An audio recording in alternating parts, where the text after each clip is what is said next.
point of the contentions is primarily not so much to talk about Islam, but to see what divine indications are supplied, particularly by the English language.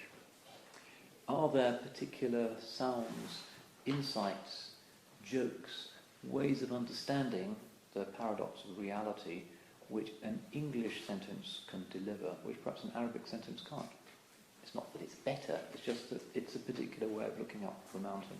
It has its particular way of looking at the world, its particular strengths. Arabic has its weaknesses. For instance, there aren't many words for colours in Arabic. English has hundreds and hundreds of words for colours.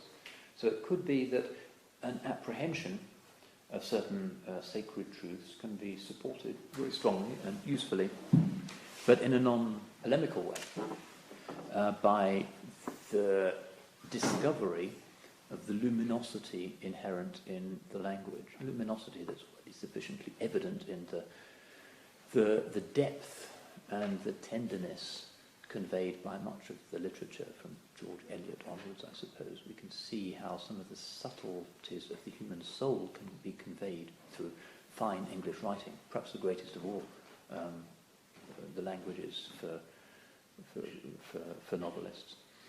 But what happens when Islam occupies that space? So really what the contentions are trying to do are to vindicate the Quranic precept of the spiritual indicativity of speech. Allamahu bayan.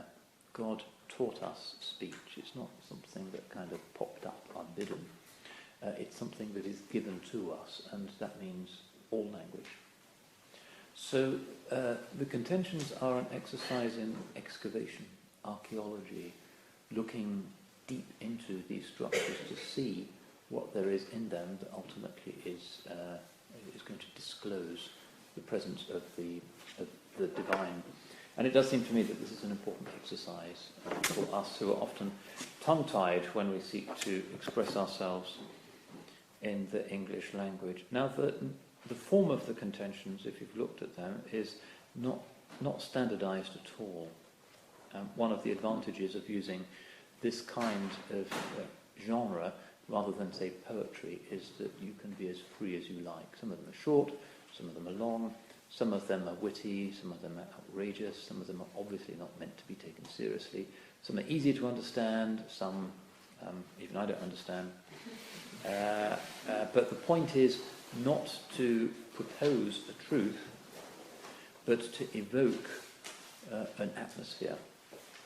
So you could say that, rather like our poetry, this is probably closer to music, or tries to be closer to music, than to standard prose, the conveyance of propositions and truth claims. It is conveying an atmosphere. So let's just have a look at a few of these indicative ones.